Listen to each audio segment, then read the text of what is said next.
L'éditorial.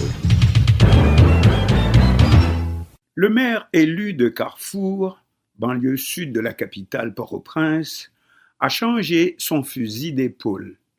Après avoir juré qu'il partira à la fin de son mandat constitutionnel le 31 juillet 2020, Jules-Édouard Pierre a annoncé qu'il reste à son poste en tant qu'agent intérimaire gouvernemental, comme le lui a offert le président de la République, Jovenel Moïse, par arrêté présidentiel, puisque c'est le président aujourd'hui le seul maître à bord, les élections n'ayant pas été organisées, ni les législatives, ni les municipales.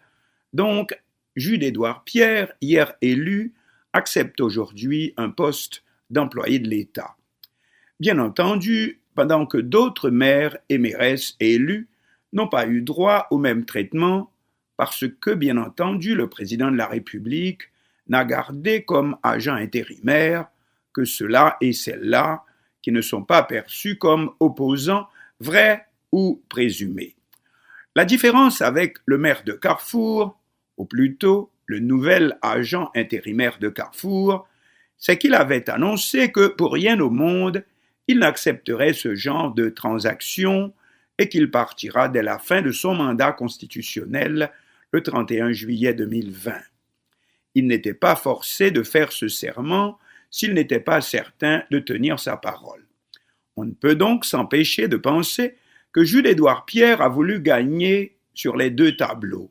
D'un côté, il espère conserver les partisans et défenseurs de la voie des élections constitutionnelles. De l'autre côté, revenons aux dernières déclarations prêtées à l'ex-maire élu de Carrefour. Nous citons « Mes excuses à tous ceux que cette décision dérangerait dans un sens ou dans un autre, j'ai choisi Carrefour. » Monsieur est censé avoir cédé aux multiples manifestations organisées par maints secteurs de sa municipalité pour rester à son poste et renoncer à sa décision première qui était de partir dès la fin de son mandat constitutionnel le 31 juillet 2020. Or, pourquoi Jules-Édouard Pierre n'a-t-il pas encouragé plutôt ses mandants, si ceux-ci tenaient réellement à le voir rester à son poste, ceux dont nous ne doutons pas, puisqu'il semble avoir été en effet un maire assez progressiste, à manifester au contraire en faveur de la tenue aussitôt que possible des nouvelles élections municipales, sa réélection paraissant jusque-là assurée. C'est qu'en matière de légitimité constitutionnelle, on ne peut pas avoir les deux en même temps, la légitimité et l'illégitimité. C'est l'une ou c'est l'autre. Jules-Édouard Pierre n'est plus maire, il est un fonctionnaire du gouvernement dont il reçoit désormais les ordres. Le qualificatif officiel, c'est d'ailleurs agent intérimaire de l'exécutif, c'est-à-dire qu'il peut être viré à tout moment par le chef de l'État, pour employer d'ailleurs un langage cher au Premier ministre Joseph Joute, celui des trois sions, nomination, décision et révocation, comme l'ont été récemment au moins 2 ministres, Jeunesse et Sport et Justice. Tout comme est désormais aussi du passé son titre de président de la FENAM, Fédération nationale des maires d'Haïti. On ne peut pas tout avoir, messieurs, dames. L'agence d'information, Ventebef Info, rapporte aussi ses propos relevés sur le compte Twitter de M. Jules-Édouard Pierre, où il explique sa décision de rester coûte que coûte à la tête de la mairie de Carrefour. Nous citons « Par respect pour le vote de mes mandants et dans le souci d'achever les 9 projets que j'ai initiés, en particulier le centre culturel, j'ai décidé de ne plus démissionner. » Il y a dans cette seule phrase, nous nous excusons, 3 mal-donnes. 1. Par respect pour le vote de mes mandants. Or, en ne partant pas à la fin de son mandat, tout en dénonçant l'injustice faite à ces derniers, ses mandants, par le pouvoir en place, en ayant refusé de tenir les élections pour faire place nette à la présidence plein pouvoir, comme c'est actuellement le cas, eh bien Jules-Édouard Pierre suggère, au contraire, qu'il n'a pas autant de respect qu'il le dit pour le vote par lequel il était arrivé à la tête de la mairie, puisqu'il accepte d'y rester aujourd'hui d'une autre façon, d'une toute autre façon. 2. Dans le souci d'achever les 9 projets que j'ai initiés, en particulier le centre culturel, etc. S'imagine-t-on tous les chefs d'État ou maires ou autres élus de par le monde, particulièrement dans les pays appartenant au système démocratique, qui à la fin de leur mandat déclareraient la même chose. Attendez un peu, je n'ai pas terminé la reconstruction de l'église Notre-Dame de Paris, dirait le français Emmanuel Macron, ou le président Donald Trump.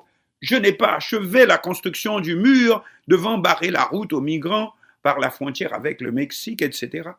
C'est le meilleur prétexte si l'on ne veut jamais tenir les élections. C'est le meilleur argument en faveur, et oui, disons le mot, de la présidence à vie. Merci, monsieur Jules-Édouard Pierre. Pourtant, qu'on a pu croire jusqu'ici un monsieur assez progressiste, mais peut-être que progressiste ne veut pas forcément dire un vrai démocrate. Bon à savoir.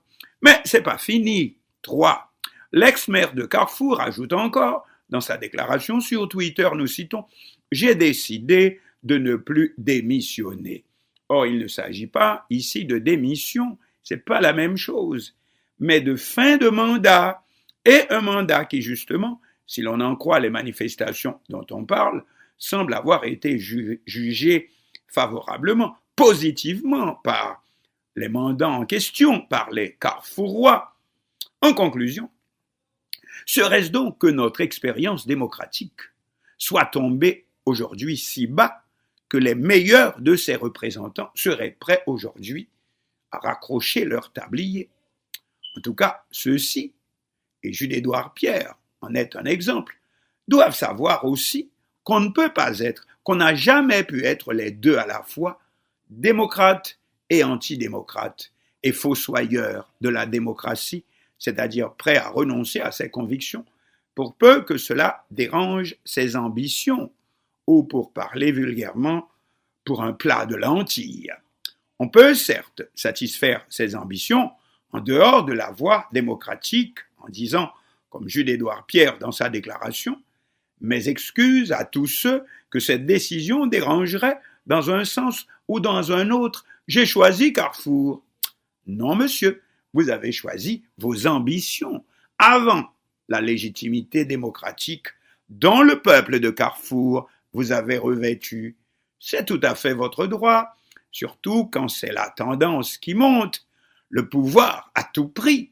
Mais vous montrez, dans les propres mots que vous utilisez, que votre élection n'était pas tant une décision démocratique, comme tout le monde a pu croire, mais pour vous, une affaire uniquement politique, d'ambition politique et politique politicienne. Et c'est bien dommage.